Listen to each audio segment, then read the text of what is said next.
Okie dokie. Well, welcome to a School for A Course for Miracles. My name is Bruce Rawles, and thanks as always to Tim and Lynn and everyone here, and of course, Bill and Helen, and Ken and Judy, and everyone who is in truth in my mind and in your mind, and never left, right? So we're going to talk about the never left stuff today, and how we made what we can't possibly leave invisible. So I sent Tim a graphic of, I looked up, does anyone remember seeing the original Invisible Man movie from back in the 30s, where this guy wraps a bunch of stuff around his head so he can be seen, and then when he unravels it, he disappears. It's really, by today's tech standards, and special effects, pretty campy, but I remember seeing it as a kid, and it's like, whoa, what if we're invisible? Well, from the perspective of Holy Spirit, the stuff we made up is invisible, but we made reality invisible. So we need to kind of reverse the invisibility. So it's sort of the theme du jour, I guess. So I thought would be, it actually fits really nicely, as they all do, but to read today's workbook lesson, and go through it fairly quickly.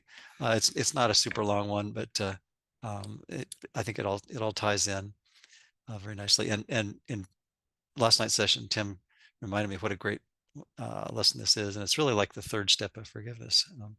So I'm going to read the first two paragraphs, and then I'll pick on volunteers. So this is workbook lesson 35, which is "My mind is part of God's. I'm very holy." Is everybody there yet? Anyone need a second or two? Okay. Looks like we're ready. Okay. Today's idea does not describe the way you see yourself now. It does, however, describe what vision will show you. It is difficult for anyone who thinks he is in this world to believe this of himself. Anyone have an issue with that? Those bold statements that we're part of our mind is part of God's and we're very holy. Well, every ego does, because that's the rebellion, right? That's the authority problem. Yet the reason he thinks he's in this world is because he does not believe it. We made reality invisible. You will believe that you are part of where you think you are. That is because you surround yourself with the environment you want, and you want it to protect the image of yourself that you have made. The image is part of this environment. What you see while you believe you are in it is seen through the eyes of the image. This is not vision. Images cannot see. So I'm looking through puppet eyes, and in my little puppet prison down here in the lower left corner of the chart, I think I'm a prisoner of this world, and so I'm looking through my inmate eyes, seeing a world that's really invisible in truth, and so I wonder why things look weird, or backwards, or upside down, or inside out, right? Any comments on those first couple of paragraphs or questions? Let's see. I'm going to go around the circle. Audrey, you're next in my counterclockwise loop here. I Would you like to planned read that. this? Yeah. Would you like to read paragraphs 3 and 4? Sure. Thanks. The idea for today presents a very different view of yourself. By establishing your source, it establishes your identity, and it describes you as you must really be in truth. We will use a somewhat different kind of application for today's idea because the emphasis for today is on the perceiver rather than on what he perceives. For each of the 3 5-minute practice periods today, begin by repeating today's idea to yourself. Then close your eyes and search your mind for the various kinds of descriptive terms in which you see yourself. Include all the ego-based attributes which you ascribe to yourself, positive or negative, desirable or undesirable, grandiose or debased. All of them are equally unreal because you do not look upon yourself through the eyes of holiness. Mm-hmm. Any comments on that? Well, I did this morning, and it wasn't pretty. I mean, I'm clearly in a nice, strong ego place because it was a litany of negativity. Yeah, yeah. Luckily, though, I knew it wasn't Mhm. real, but Yeah. got my attention. But every ego reacts to being looked at with, no, don't do that. Well, Right? but it goes on to say that Yeah. you usually sort of like edge into the, the positive traits, but that just didn't happen. Yeah. Okay. Well, yeah, they're there too, right? The special love, flip side of the coin are lurking behind the special hate. Somewhere, Yeah, yeah. somewhere down there. Just have to flip the coin over, and it's there. Yeah, if That's they right. happen to be flipped the other way. Yeah. Anyone else on those next two paragraphs? Okay. Chris Jansen, would you like to read paragraphs 5 and 6? Yes. Thank you. In the earlier part of the mind-searching period, you will probably emphasize what you consider to be the more negative aspects of your perception of yourself. Unless your name's Audrey, in which case it'll be the whole thing. Toward you said it. Toward the latter part of the exercise period, however, more self-inflating descriptive terms may well cross your mind. Try to recognize that the direction of your fantasies about yourself does not matter. Illusions have no direction in reality. They are merely not true. A suitable unselected list for applying the idea for today might be as follows. I see myself as imposed on. I see myself as depressed. I see myself as failing. I see myself as endangered. I see myself as helpless. I see myself as victorious. I see myself as losing out. I see myself as charitable. I see myself as virtuous. So he kind of got to a right around a 2-to-1 ratio on negative things for the most part, what we think are negative and positive. So I too did this morning, and it was a little bit enlightening to my own self to close my eyes and start filling in words how I saw myself. And Audrey, I don't think I was too far behind you. I didn't come up with a lot of nice things to say about me till later on, but it was nice that they all kind of got washed away, whatever they were. Yeah. Thanks, Chris. Yep. Yeah. Anything that makes us different, doesn't matter if it's good or bad, is a suitable, uh, well, annoyance, distraction, perturbation of the truth, right? Just as, 2-year-old doesn't care if they're getting attention for being bad or good, as long as they're getting attention, right? Well, that's, we're all toddlers. Audrey?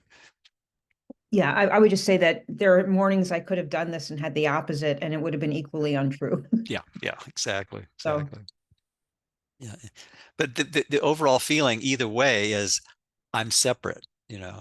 I've made my real identity invisible by believing in separation, by assigning attributes that make differences real,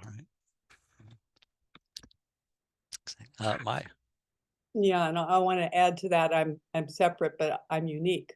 I'm so unique and so different, and I love it. somehow that reminds me of in that wonderful Life of Brian movie, the Monty Python epic.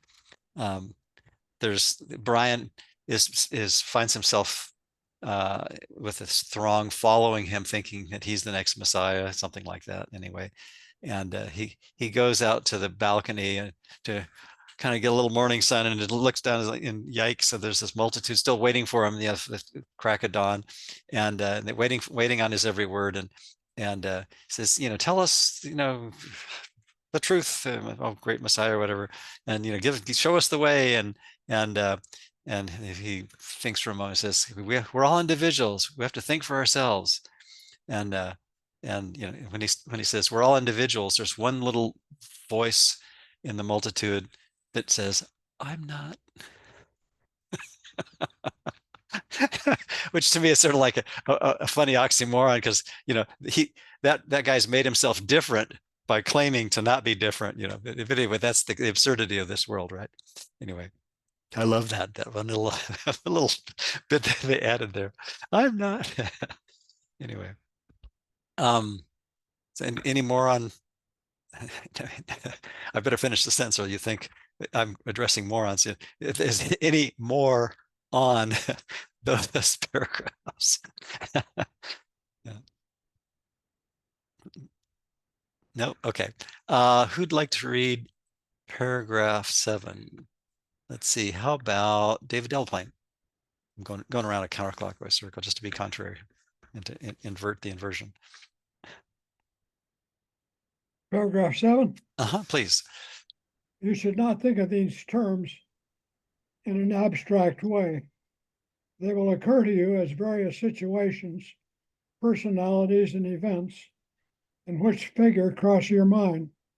Pick up any specific situation that occurs to you, identify the descriptive term or terms you feel are applicable to your reactions to that situation, and use them as applying today's idea. After you have named each one, add, but my mind is a part of God and very holy.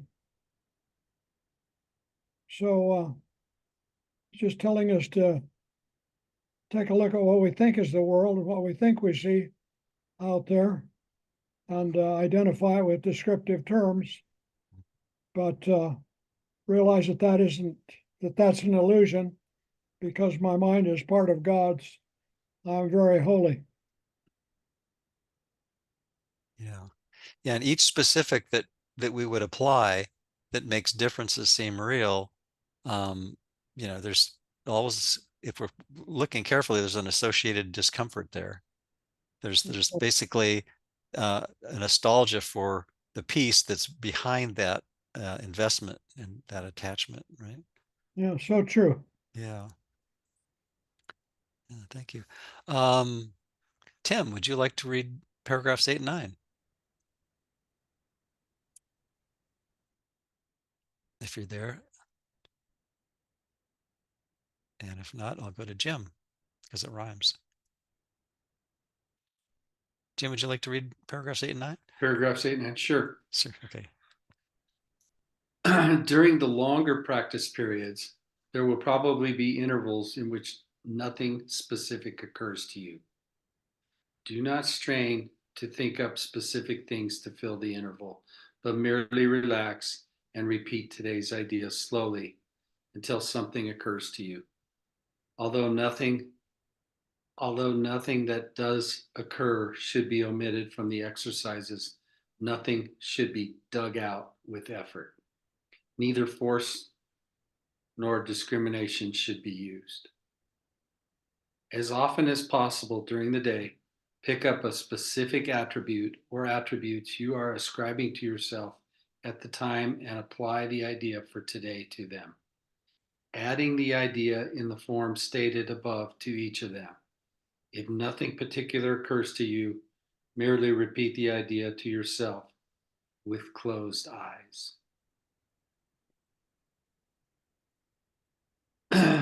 Yeah.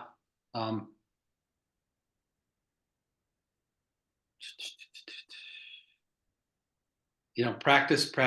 It's about practicing. You know what I mean? Absolutely. Yeah. The course is experiential, but practicing gets you there, right? Especially an untrained mind.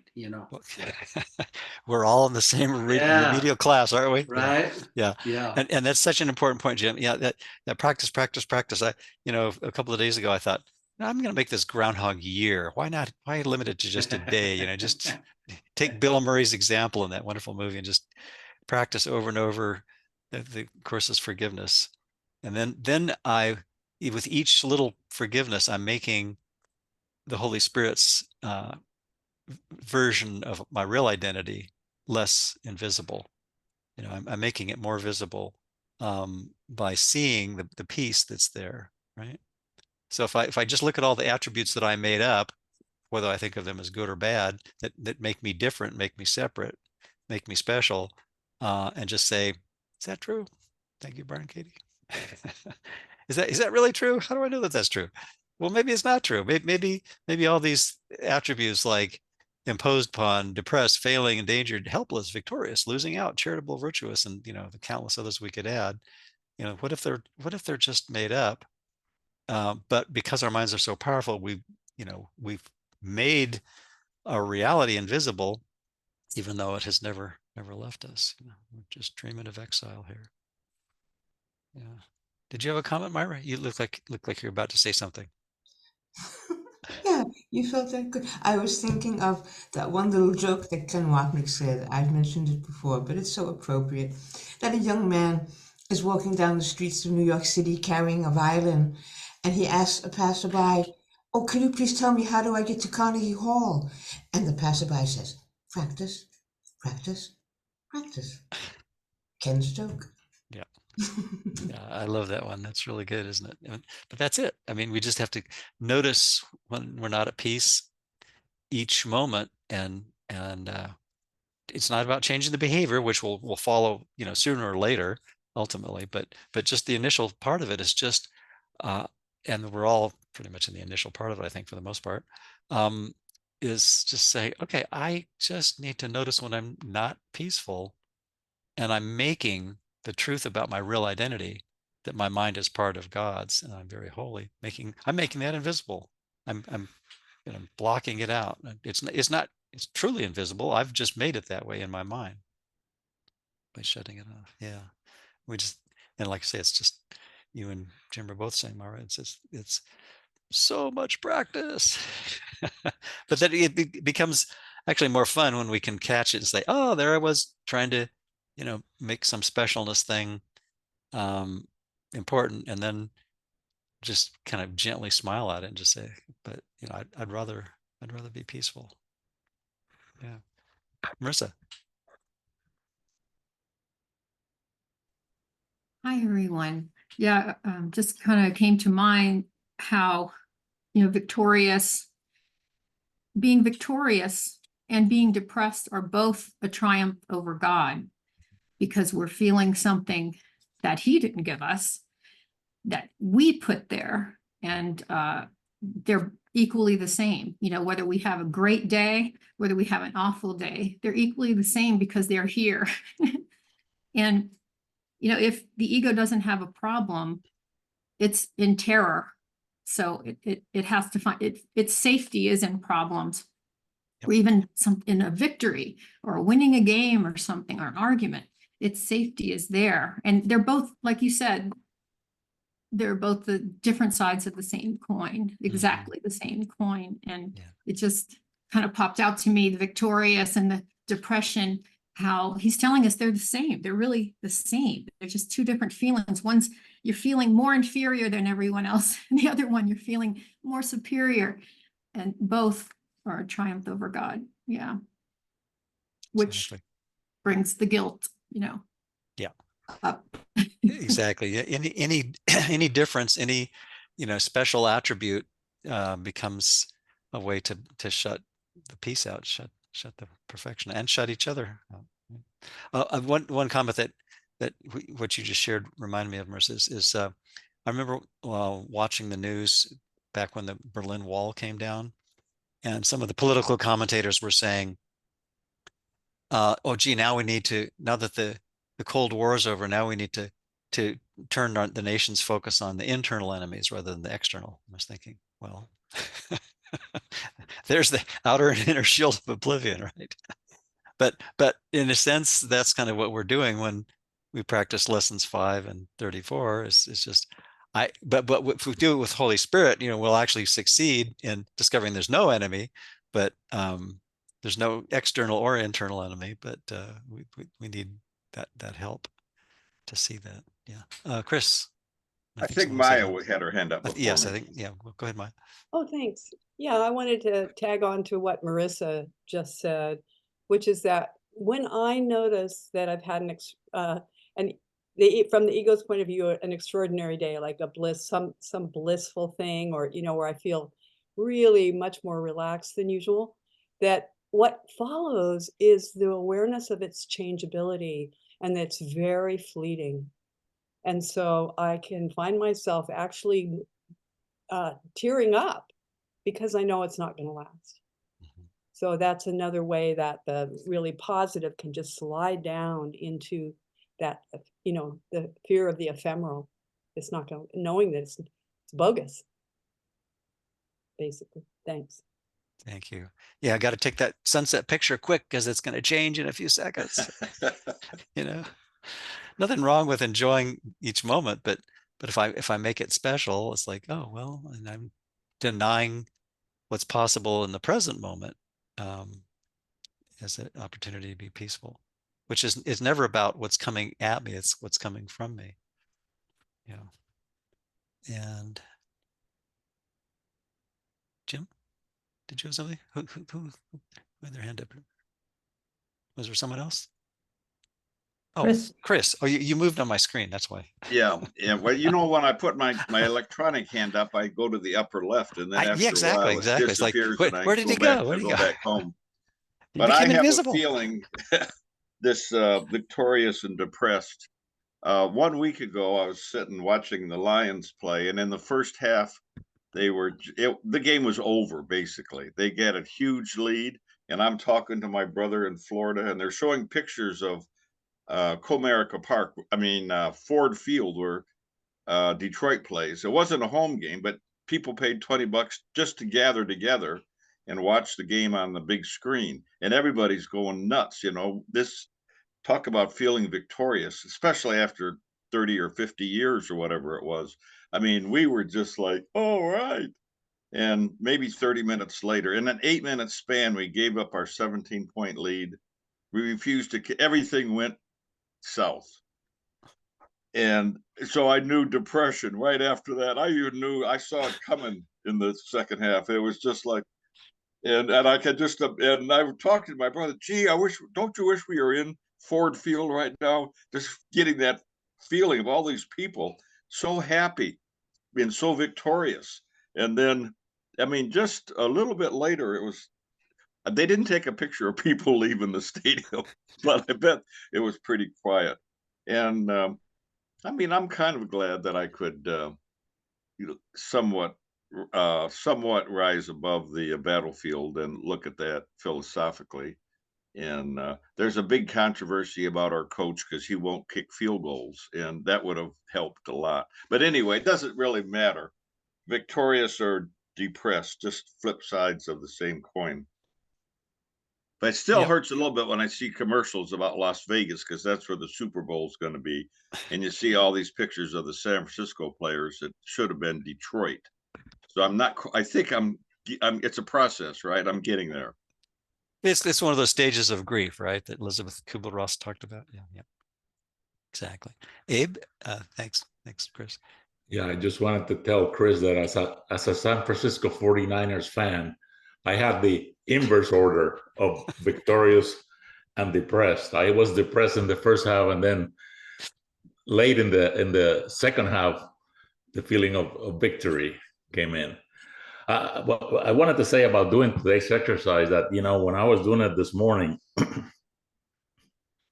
one of the feelings that came up is that I'm doing the exercise wrong, which is an underlying feeling I have often doing the exercise, and also when I'm reading the course or reading about the course. I keep telling myself that, you know, I'm always judging myself about something with regards to the course. And what this lesson is telling me is that relax. That thought about doing the course wrong or doing the lesson wrong is not the problem. The problem is the judgment that I'm placing on whatever it is that I'm doing. So that was an insight that took a while to get there, but it finally got to me. That, you know, because that underlying feeling of doing the course wrong is frequent in my case, and I experience it often. And oftentimes it's you know, I realize it's resistance because it sort of is coaxing me towards giving up on the course and say, yeah, you can't do it. Find something else. But the course, you know, keeps telling me, hey, it doesn't matter how you do it. You're going to get there no matter what. So thanks. Thank you. Yeah, it's a happy inevitability. When I remember first reading the course, and a few decades ago, and I remember the idea that the word inevitable is fearful to the ego, but joyous to the Holy Spirit. And that really stuck with me. It's like, okay, that means that, we can't botch this. I mean, we can, like it says, we can delay, procrastinate, and endure, our ego shenanigans almost to the point of intolerable. But but it's at some point, we will say enough, and voluntarily want to, be more consistent and choose the thought system of peace and forgiveness, because we see that our mind is part of God's, and our real identity is very holy, even though every ego fights that tooth and nail and wants to beat ourselves up about how, what an abysmal failure we are at everything, based on a dream. And so, we've made our reality invisible. So now, how's that for a segue to what we're talking about for the rest of the session this morning? Going to chapter 12, section 8, which, does anybody have the page number on that? Chapter 12, section 8 of the text. 233. 233, thank you, Maya. So Maya, would you like to read the first paragraph? Absolutely, thanks. Okay. The attraction of love for love. Do you really believe that you can kill the Son of God? The Father has hidden his Son safely within himself and kept him far away from your destructive thoughts. But you know neither the Father nor the Son because of them, the them being the destructive thoughts, I'm thinking, yeah? Mm-hmm. Okay. You attack the real world every day and every hour and every minute. And I say, what real world? And yet you are surprised that you cannot see it. If you seek love in order to attack it, you will never find it. Or if love is sharing, how can you find it except through itself? Offer it and it will come to you because it is drawn to itself. But offer attack and love will remain hidden, for it can only live in peace. Boy, oh boy, that says so much, Mm-hmm. How much of the time, when I'm in ego, which is most of the time, am I so fearful of God's love that I'm continually attacking it, mostly through avoidance, busy mind, busy mind, thinking of 7 or 8 things at once that I have to do or that I want to do, or going to shopping online for a kitchen item that I think I need. I have so many ways of avoiding God's love. Thanks.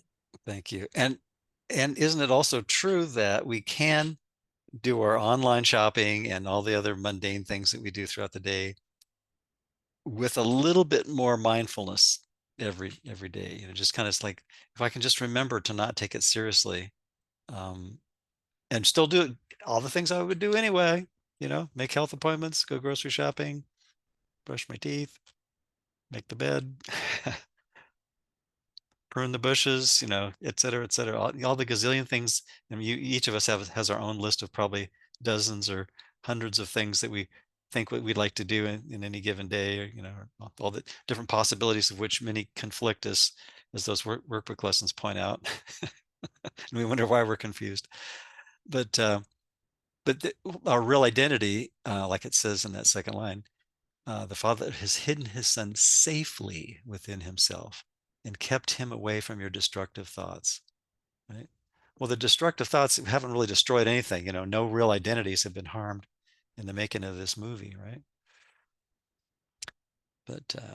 so we need a mechanism for remembering that. So I think that's where our forgiveness classroom is such that, you know, we every specific thing, every hour, every day, every second, every minute is an opportunity, with practice, to to go back to that place in our mind where we can do everything that we're doing throughout the day, but with a gentle mindfulness. Maya, and then Marissa. Yeah, I just wanted to add that my form of attack is distraction. That's my primary modus operandi. That I can be listening to Ken, and you maybe for a couple of minutes, my mind immediately goes, "Oh, I forgot. I have to find out about this," and I go online and say, "I'll be right back, Ken." I could do that over and over throughout, you know, a 15-minute period. That pull to attack by being distracted. That's my MO primarily. Yeah. Thanks. Yeah. It's your MO or your ammo? It's my ammo. Yeah, very good. I think I can relate, and probably a lot of other people on the screen here can relate too. Is, you know, I listen to a lot of Ken stuff, and then, but when I'm multitasking, it's like, now, what did he say for the last hour and a half that I had that audio playing? But eventually I figure some of it gets through, you know. It's like, oh, wait, I think he said something that is useful there.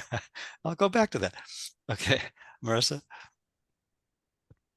Yeah, I was thinking of what Abe was saying. And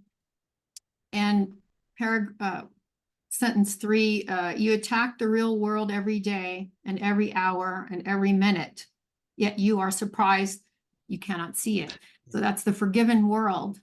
And Abe, out of his fear of Jesus, maybe, because I go through the same thing, says, oh, I'm doing the course wrong.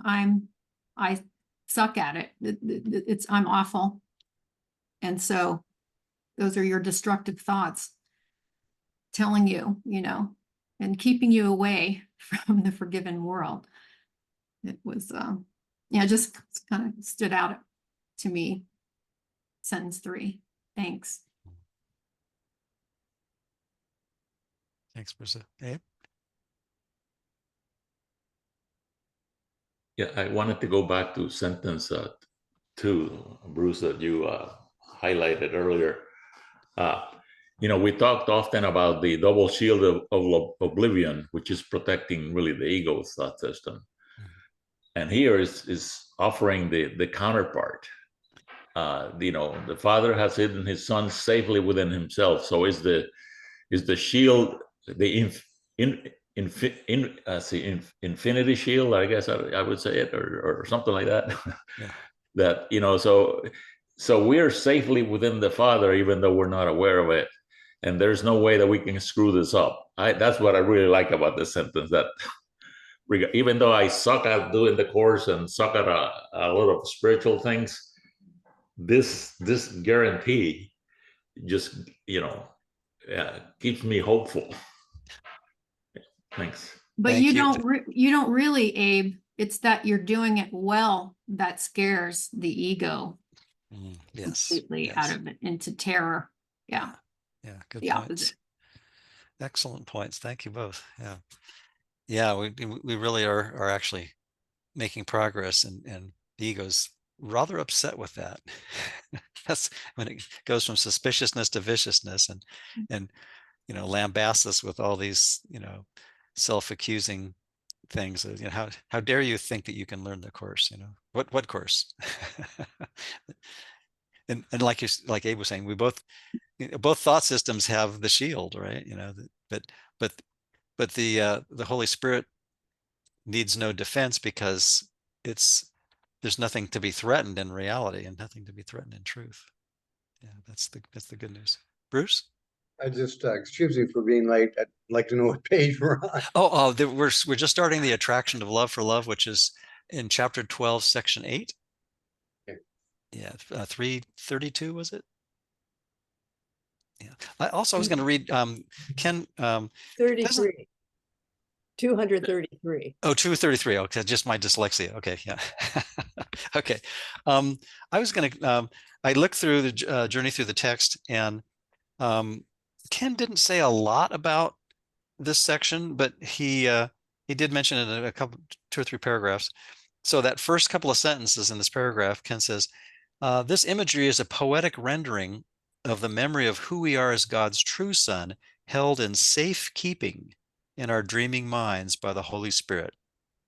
Yeah, like Abe was saying, it's, it's shielded, but there's no defense needed, because truth doesn't need defense, right? It doesn't have an opposite in truth. The principle of the atonement teaches how this memory is totally unaffected by our destructive thoughts. Yet these thoughts of sin, guilt, and fear have power within the dream to conceal the memory of God's love. It is these thoughts, then, that need to be replaced by forgiveness. And I just thought that was a really succinct description of what's going on there. That the destruction is only a virtual destruction. It's a movie about destruction, right? Yeah. Okay, let's see. Betsy, would you like to read the second paragraph? Yeah, thanks. Thank you. God's Son is as safe as his Father, for the Son knows his Father's protection and cannot fear. His Father's love holds him in perfect peace, and needing nothing, he asks for nothing. Yet he is far from you whose self he is, for you choose to attack him, and he disappeared from your sight into his Father. He did not change, but you did, for a split mind and all its works were not created by the Father and could not live in the knowledge of him. Well, and part of that, going back to what we were saying earlier, that the Son is still safely. So even though we're attacking ourselves,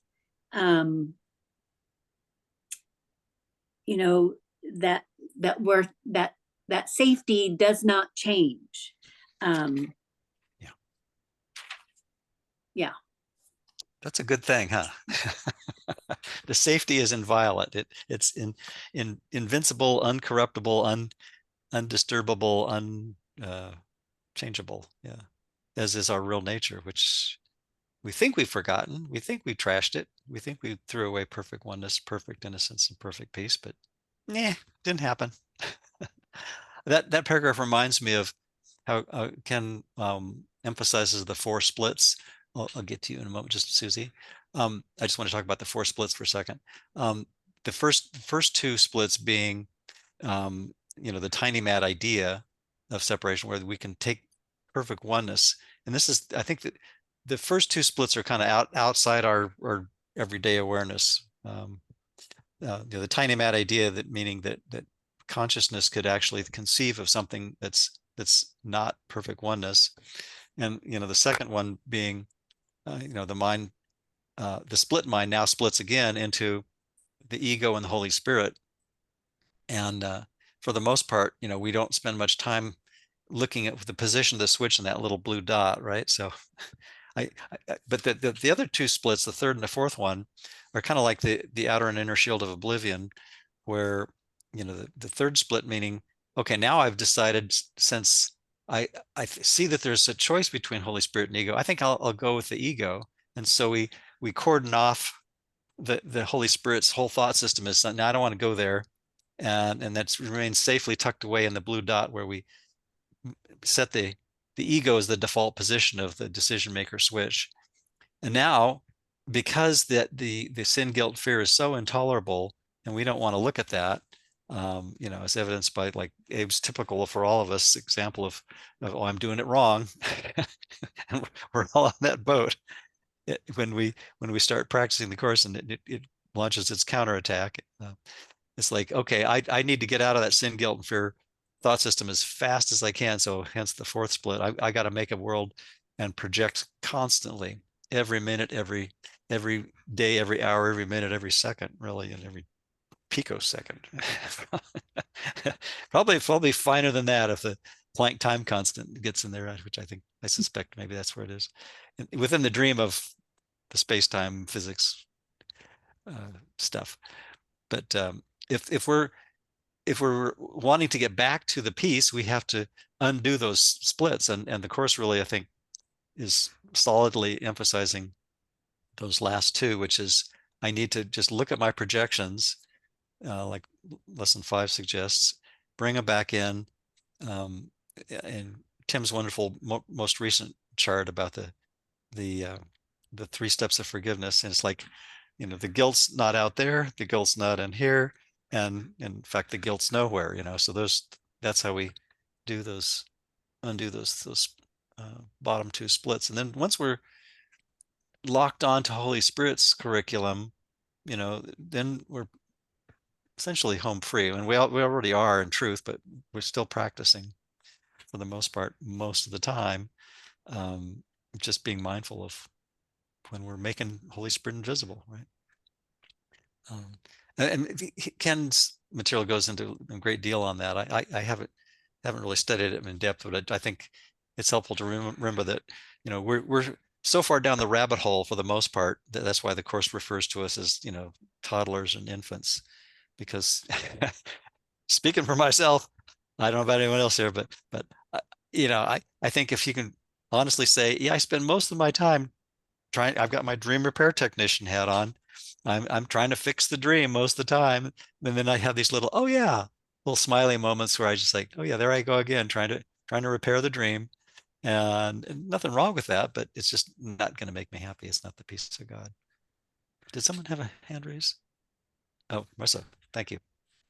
Yeah, just kind of going with what you said, it's like, I was thinking, you mentioned, I was thinking about Star Trek, and I don't know if anyone watches Star Trek, but the Klingon ship produces a massive neutron radiation surge while under cloak.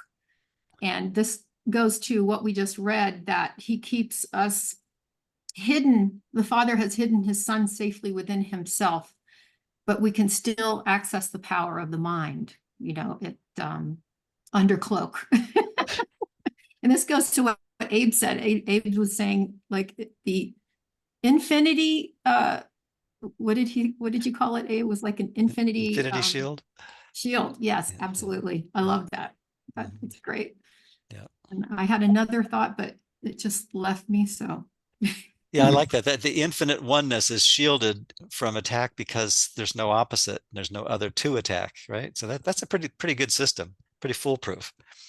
Bruce, I think Susie had her hand up. Oh, Susie. Oh, pardon me. Yeah. Now, my question was, I hadn't come across split mind yet. And you said, well, let me go into the split mind first. And you explained the entire thing before I asked it. So. Oh, okay. Okay. Very, very good. Well, I don't know if I explained it, but I touched on it. Ken does a much better job of explaining it, but I think where the Course emphasizes that, you know, our real work is most of the time in lesson 5 is just, you know, reeling back in those projections and say, okay, it's not my people I live with, the people I work with, the people I share the highway with, the people I share the grocery store with, people I share the electronic media that I watch, you know, that populate my screens.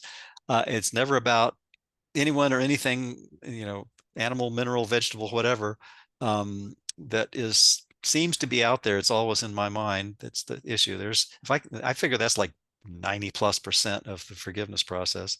And then the other 5%, well, or really, as they sometimes say, the other 90% is lesson 34, and realizing that guilt that I'm now imposing on myself as an ego addicted, you know, decision maker.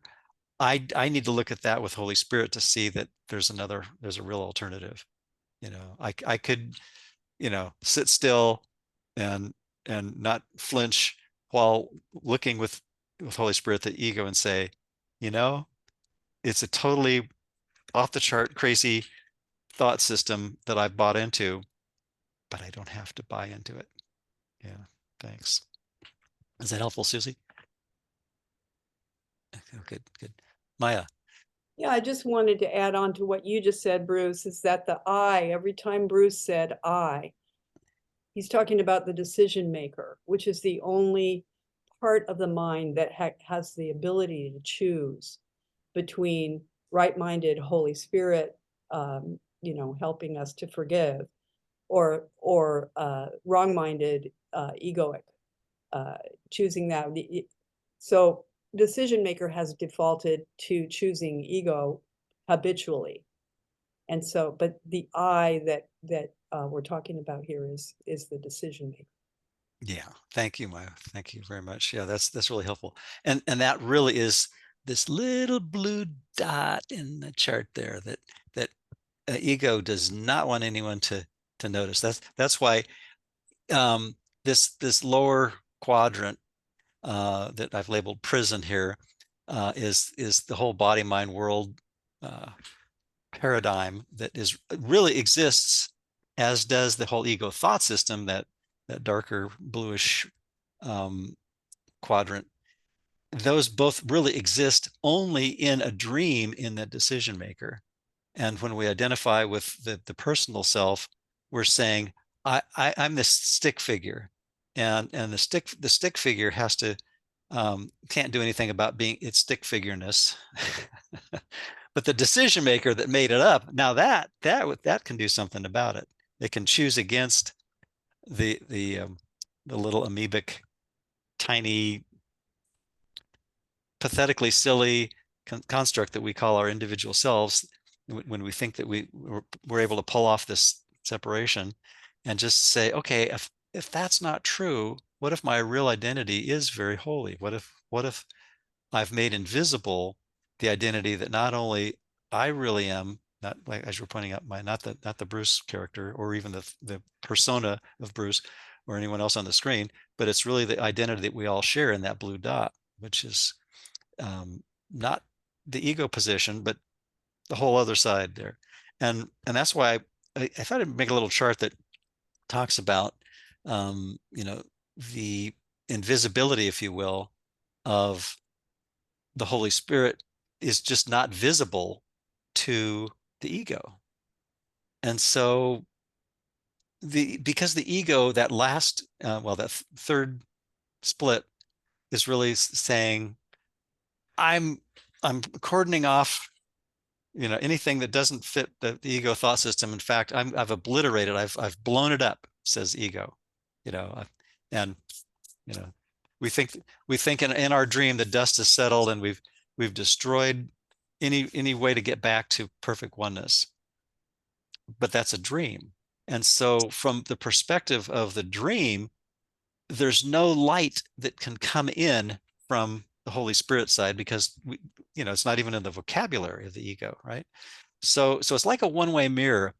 That if there was light, which there isn't in the ego thought system, it's not it's not going to get any light from the other side. But the Holy Spirit now, from the other side of the thought system chart here, looks at the ego, sees that there's nothing there, sees the ego's nothingness.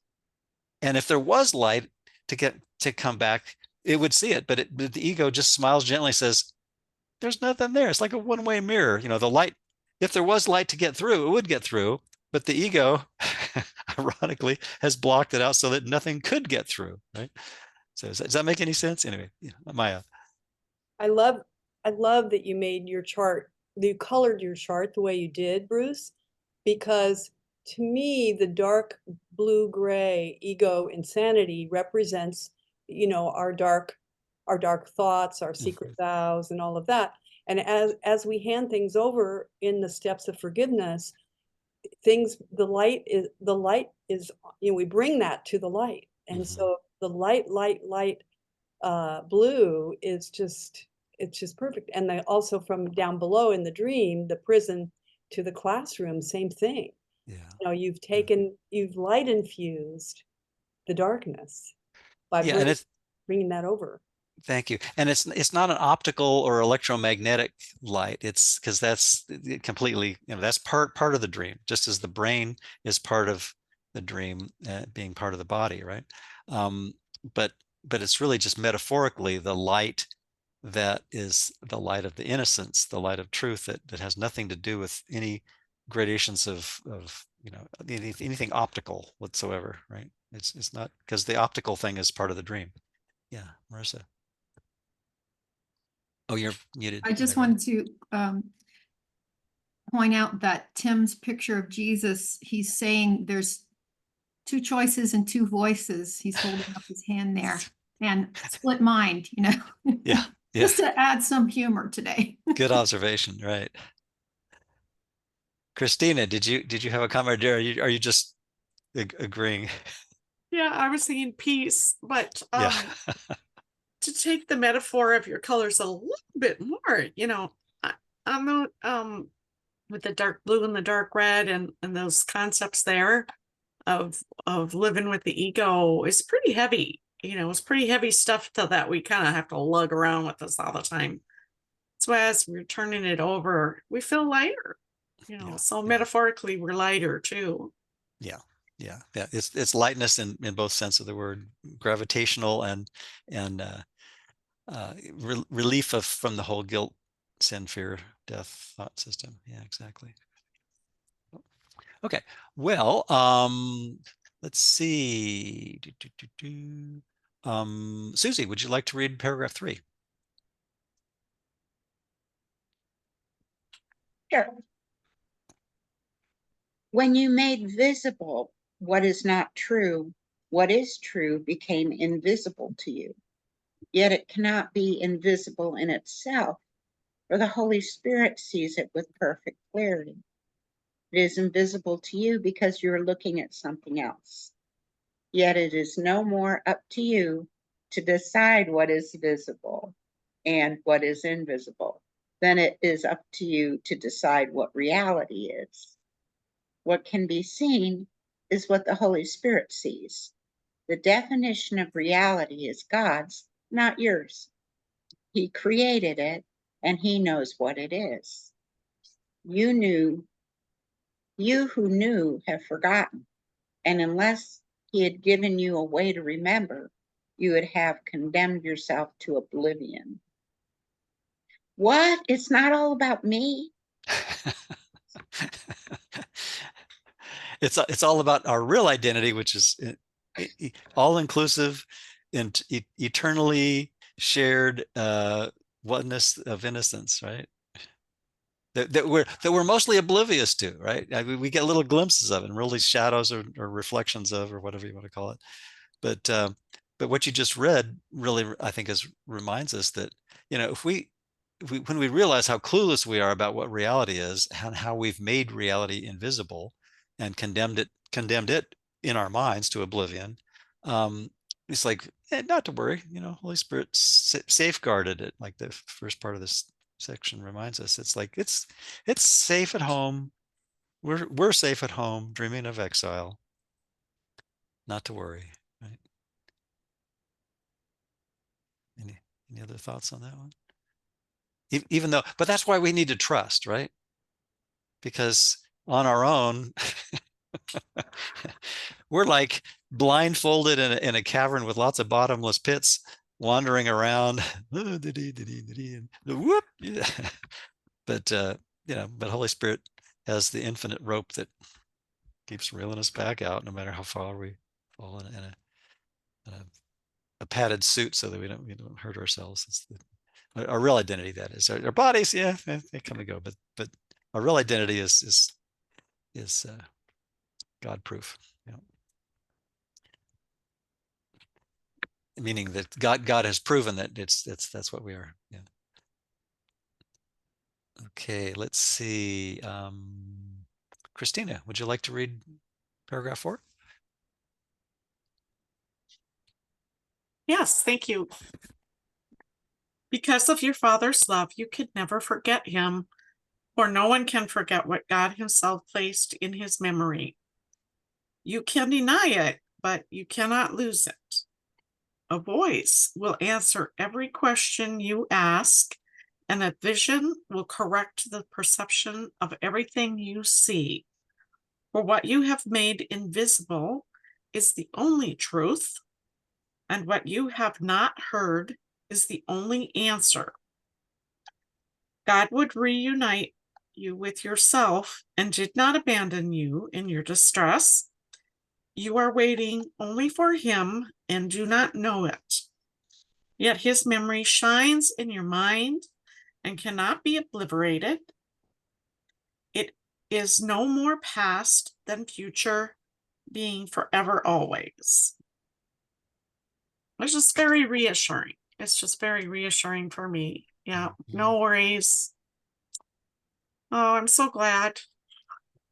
Thank God. Thank God. Minds are joined. I was thinking one word that typifies that paragraph is reassuring. So yeah, thank you, Christina. Yeah, and it's reassuring because the truth really is, even though we still question it and we still fight it, there's a part of our mind, of course, calls the Holy Spirit, that just says, I've got this safely tucked away for when you're ready to reconsider your decision for duality and insanity. And keep practicing looking at the prison you made of the world with bodies and time and space and all that stuff, and that part right here where we think we are most of the time, and just keep bringing that up always with Holy Spirit, because on our own it's going to be pretty dark, pretty gloomy. But use that metaphorical light of our mind to look at this, see that there's nothing there, forgive ourselves for having chosen in our dream only that insanity, and just say, oh yeah, I could see peace instead of this. Yeah, I'm not upset for the reason I think. Both are true. Yeah. Let's see. Who hasn't read? Bruce, would you like to read paragraph 5?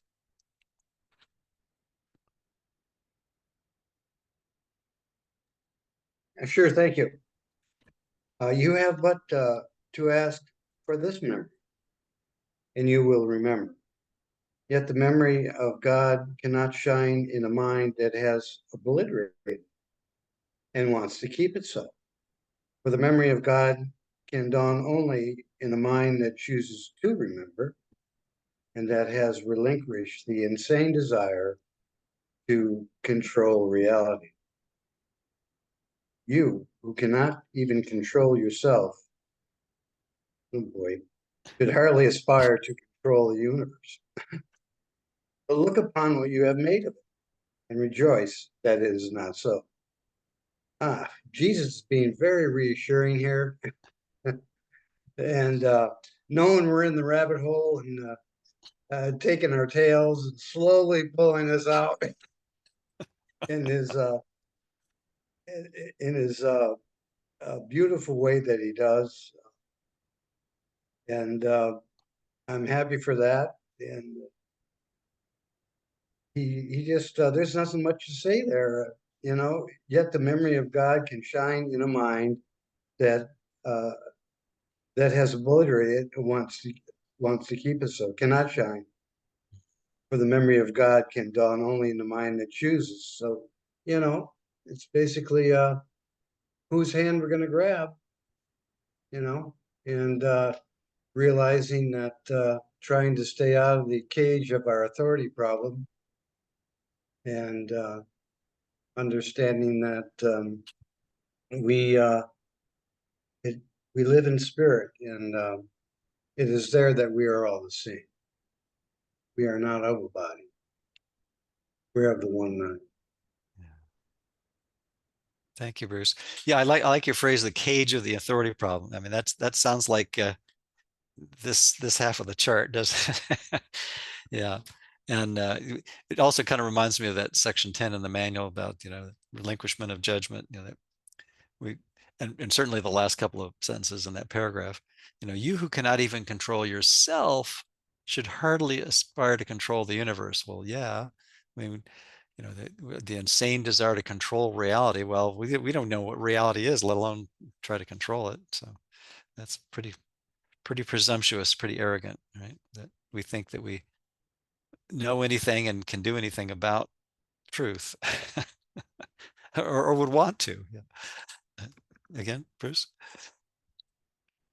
Yeah, I've been thinking about guilt and my authority problem, and I really think it for me it lies in my lies on how I just want to lie about myself and some things that I've done, even in the dream. If I continue to lie about the dream, well, then I just then it just starts to layer and layer into my subconscious. So if I can be aware of my lying, and I mean truly lying in my situations in my life that I don't want to admit, lying in relationships that I don't want to admit that they're special, and lying to myself sometimes that I truly want to leave the dream. You know, all these lies that I hold are just part of a place where my guilt is just absorbing them all. And if I don't look at them, if I don't get them out, if I don't express them outwardly sometimes, and if I don't give them to the Holy Spirit, they'll just eat me up, and my guilt will just hang on to me like a web. Yeah. Thanks. Yeah, we really do need Holy Spirit every step of the way, don't we? And to develop that implicit trust, just like the Carnegie Hall joke of I just need to practice, trusting Holy Spirit and asking for help.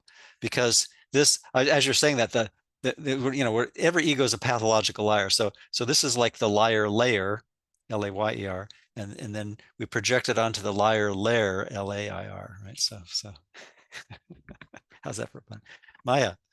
Yeah, I want to tag on to what Bruce just said.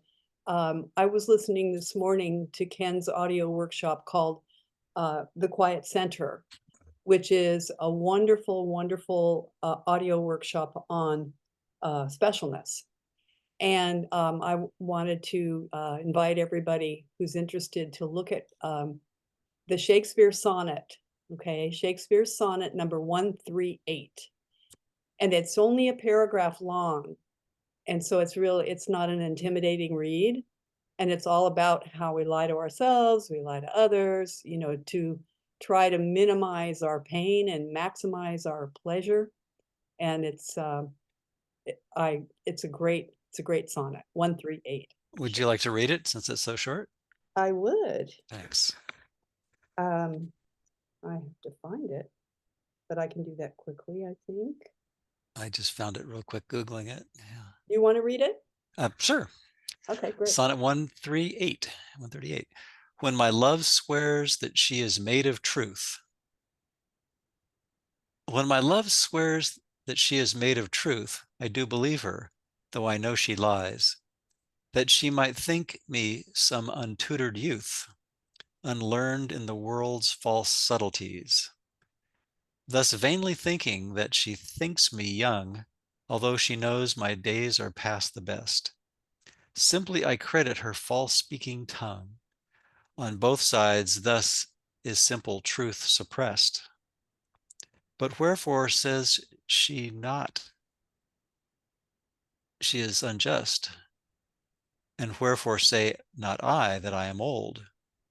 Oh, love's best habit is in seeming trust, and age in love loves not to have years told.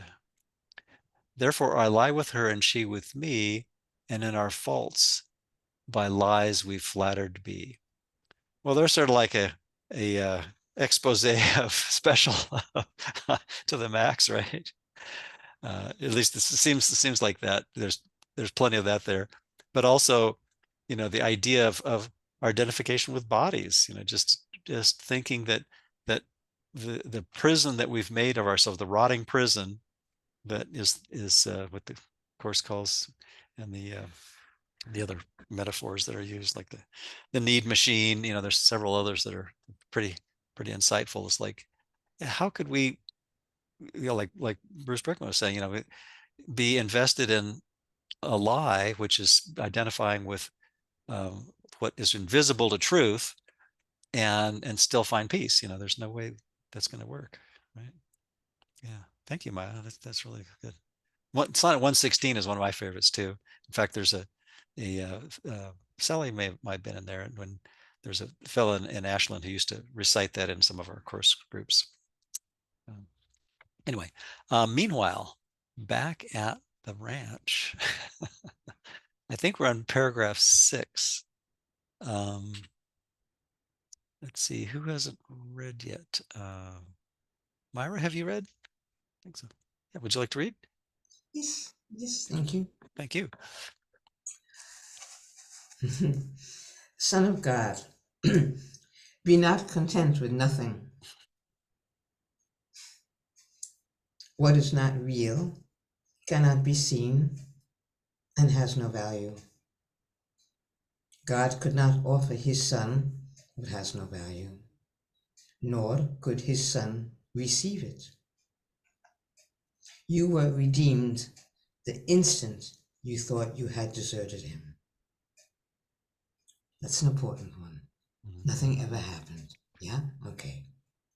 Everything you made has never been and is invisible because the Holy Spirit does not see it.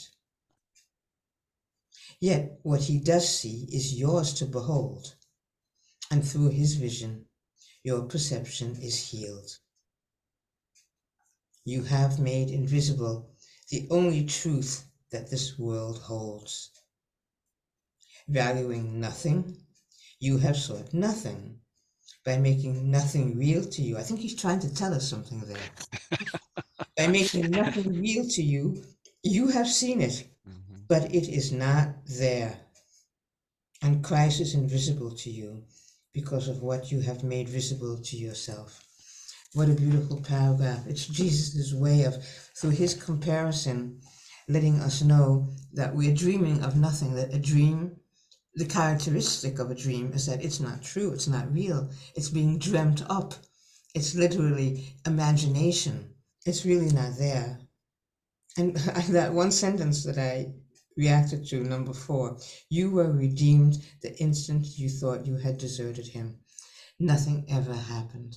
It's so important. It's his way of letting us know that, okay, I see that you are deceiving yourself by believing in nothing. And that's why he came to help us. Yeah, exactly. Yeah.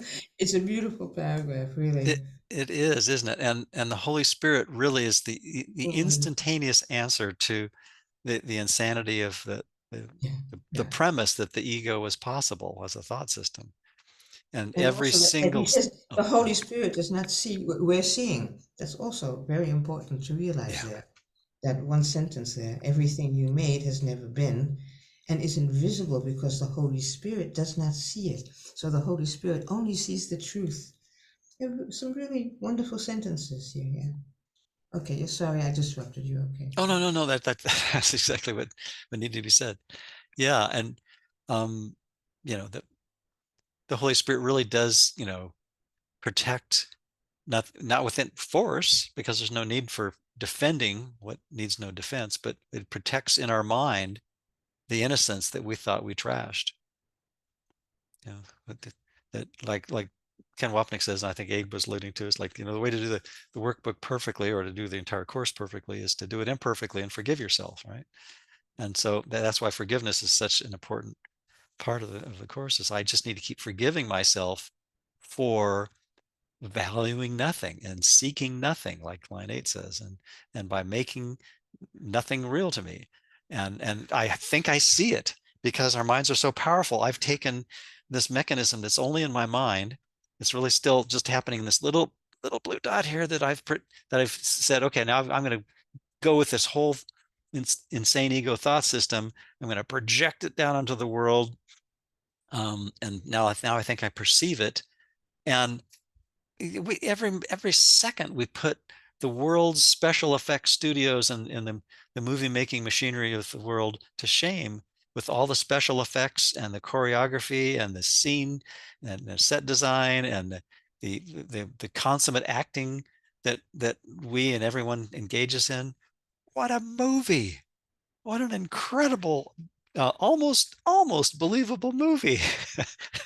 It's this 3D virtual reality holographic movie that seems so real most of the time, and most of the time I fall for it, but then and occasionally, a little bit more frequently every day, it's like, oh, it's a movie. I was redoing one of my websites, and there's the Flammarion woodcut where it's this medieval image of this guy leaning through a hole in the sky, and he peers behind the facade of the material world and sees all the gears turning.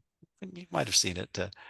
Anyway, I'm just playing around with that. I made a colorized version of it in Photoshop, but it's like, we have to kind of peer behind the facade of this giant holographic movie with Holy Spirit's help in order to see that it's just a gigantic, colossal movie or a dream. Yeah, thanks, Chris.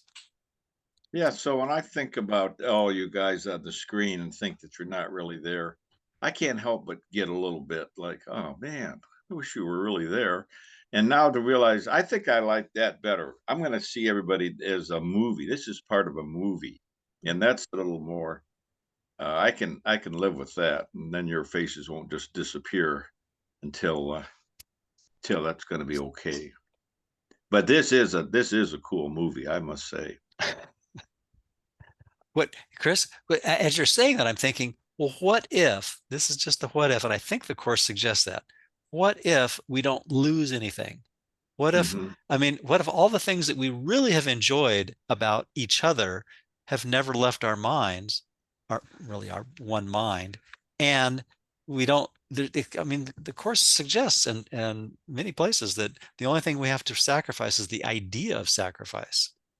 So, what if our real identity includes, but is more than the sum of the parts, if you will, everyone's seeming individual identities, but not as fragmented, schizophrenic, off the charts, nutso personas and bodies.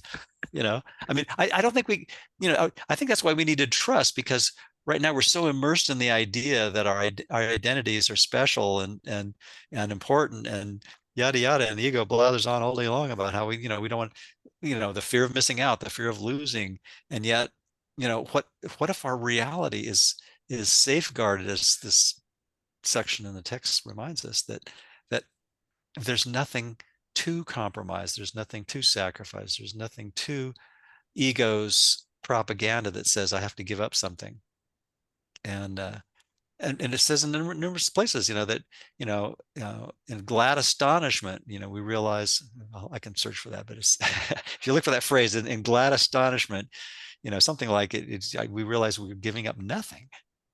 And the nothing is really this whole half of the chart that we're so invested in, and we've listened to ego's propaganda for so long. We think that there's something there that we're going to miss out on. But if we look honestly at, what it's delivered, it's been sin, guilt, fear, boredom, depression, anger, all and then of course all the specialness things that would be like today's lessons, positives, victorious. Well, does victoriousness really happiness? I'm reminding myself. So I'm like, if I'm rambling, I'm thinking out loud. I'm trying to remind myself that I could practice this more and more. And I suspect that we're all working on that in different ways, right? So thank you for letting me, Bruce.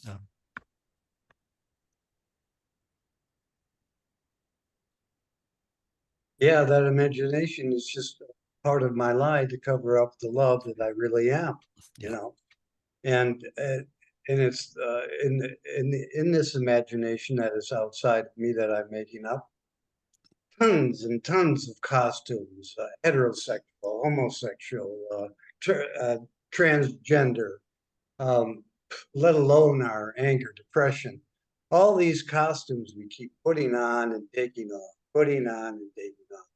Jesus is here for us to, slowly have us realize that what's outside is inside, and let's have a meltdown with each other.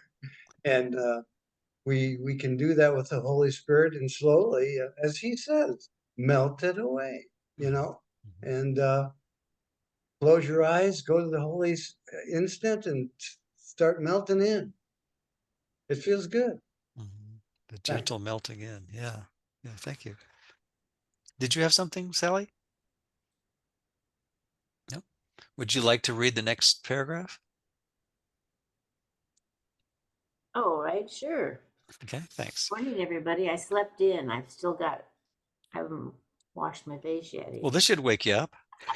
Well, I did wake up and I was laying there thinking about holiness, because tomorrow night I'm going to give that class or a group discussion on holiness, and so I was just kind of thinking about that and went about getting some coffee, and the thought came to me that I was sort of profound, and it was actually what Myra read in 6. There's nothing to forgive. There's something to accept. There's nothing to forgive. There's something to accept. Because we are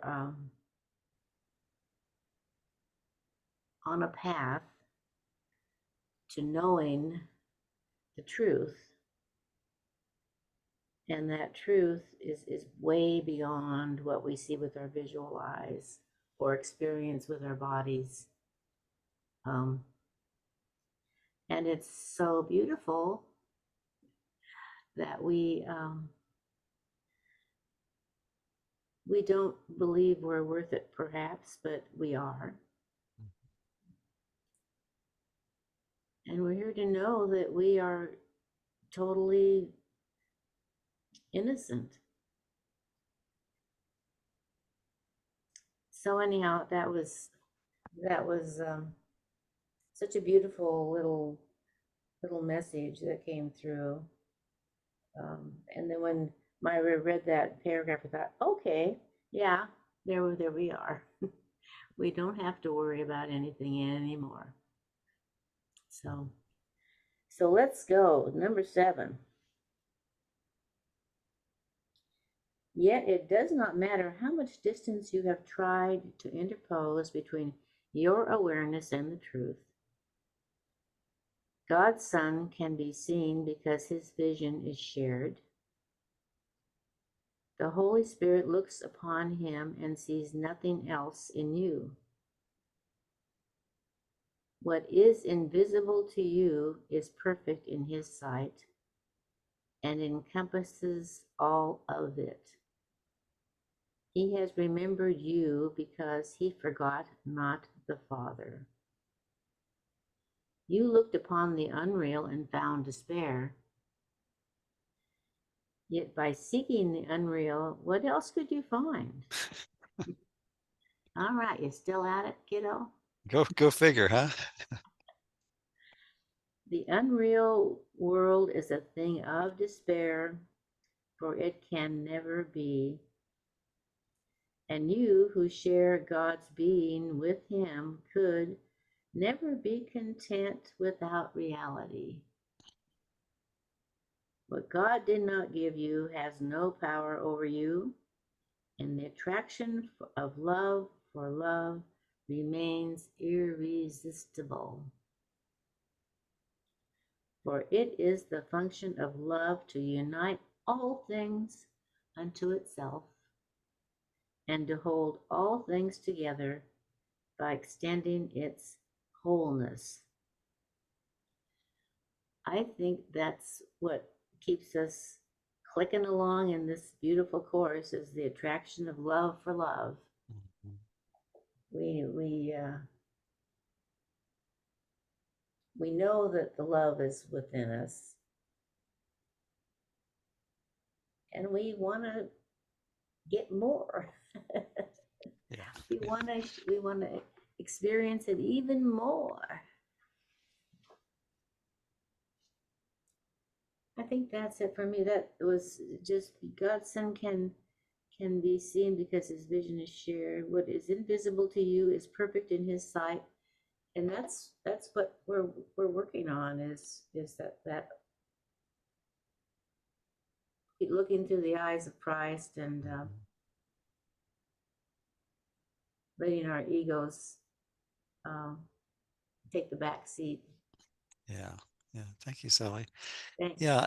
It just seems like, we're learning with Holy Spirit's help to see what Holy Spirit sees, which we've made invisible, and to make what ego sees invisible, that we've made visible because we've chosen an insane thought system, right? So we're just swapping it out. Every forgiving thought by every forgiving thought, just seeing that, the guilt that we've projected onto the world is invisible to the Holy Spirit.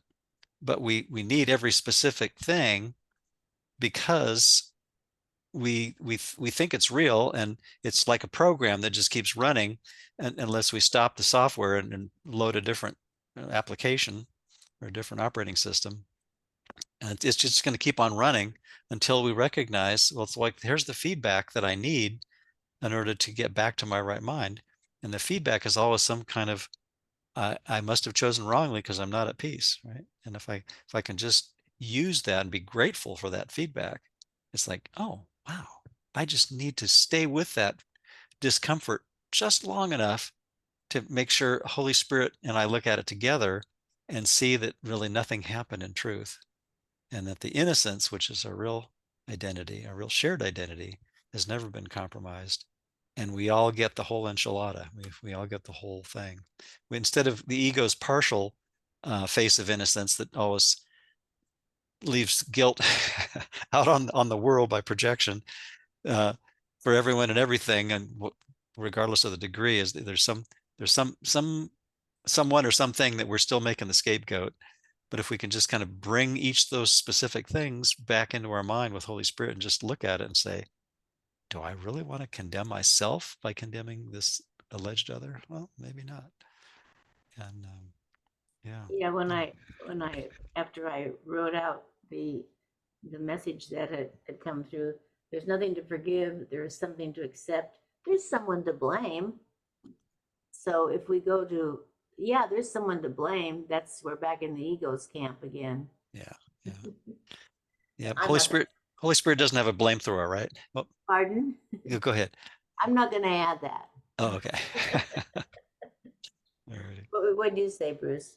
Oh, I just said Holy Spirit doesn't wield any blame throwers. Well, I think the person I've always blamed most highly is myself. Yeah. I'm the one that did it. I'm to blame. So I'm giving that up. Yeah. It's really just a matter of, oh, sorry, go ahead. Say again. I'm in the process of giving that up, I think. Yeah.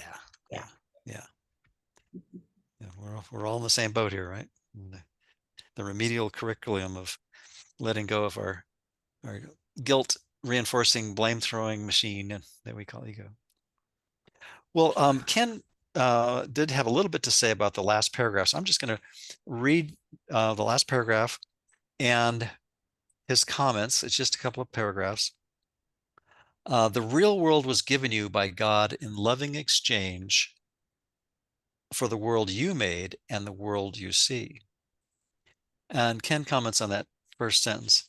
The way we attain the real world is to look at the world we made and acknowledge it as illusory. We cannot do this unless we look through the Holy Spirit's vision, as we will read presently. In effect, we exchange our world for the one Christ offers us, and then forget the world of illusion and remember only the truth. How could we remember the nothingness that never was, let alone see it? We look through the eyes of atonement and see our mistaken perception, at which point the error is undone, its place taken by true perception that gently dissolves into knowledge, the journey's end.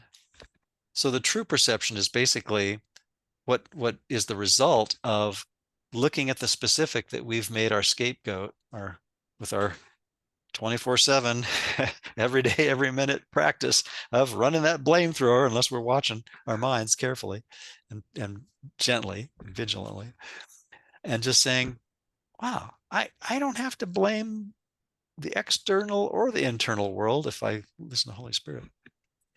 And then the last little bit here, only take it from the hand of Christ and look upon it. Its reality will make everything else invisible, for beholding it is total perception. And as you look upon it, you will remember that it always was so. Nothingness will become invisible, for you will at last have been seen truly. Redeemed perception is easily translated into knowledge, for only perception is capable of error, and perception has never been. Being corrected, it gives place to knowledge, which is forever the only reality. The atonement is but the way back to what was never lost. Your Father could not cease to love his Son. And there's the innocence that we think we trashed, right? So Ken says, we are back where we began in the decision-making mind that chose against atonement and for the ego. We had descended into the insane world of pain, suffering, and death, but finally realized its madness and chose the sanity of return, the pathway of the miracle that transforms perception. The redeemed world softly disappears, and we are at home where God would have us be. And that's from chapter 31, section 8, paragraph 12. So what I'd like to do is just read a couple of sentences from the previous paragraph as a closing meditation. But before we do, any other comments or questions? I know there's several people that have been off screen most of the session, if not all of it. And I want to give anyone an opportunity to share any thoughts or ahas or questions or rebuttals or whatever. Yeah. Anyone got anything? No? Okay. Well, so if you want to just sit back, relax, close your eyes, and I'm just going to read the last two sentences of paragraph 7 as a meditation, because I think it really summarizes very nicely this section and so much of the course.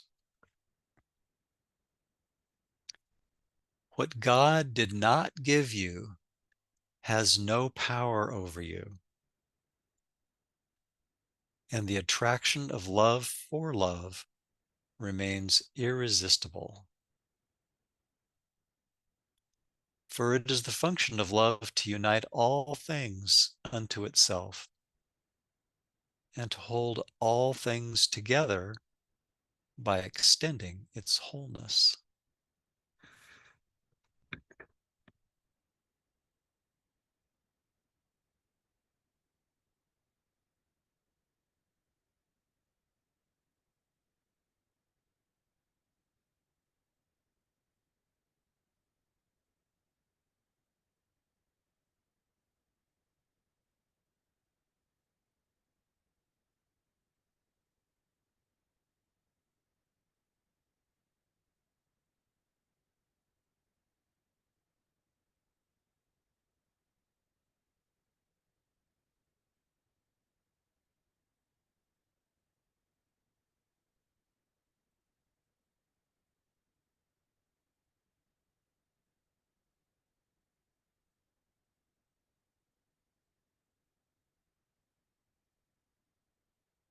Okay. Gently return to love's attraction to love.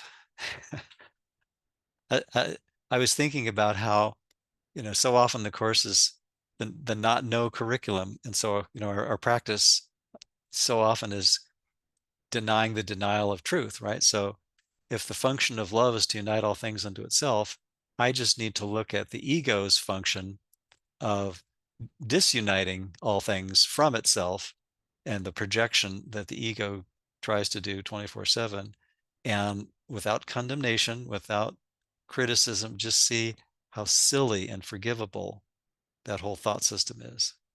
And just keep, every time that comes up, every time there's an annoyance or an irritation or a discomfort or an upset, I just have to see the setup and forgive myself, and therefore let everyone off the hook as I see the silly folly of the ego's propaganda machine and just say, yeah, not this time. So anyway, thank you all. Thank you, Bruce. Thank you very all. much. Thank you, Bruce. Thank Thanks you, so much, Bruce. Bruce. Thanks, Go lightly. everybody. Thank you. Thank you, everybody. Thank Come you, back, Bruce. Susie. You. Very good, Bruce. Thank you. Thank you. And thank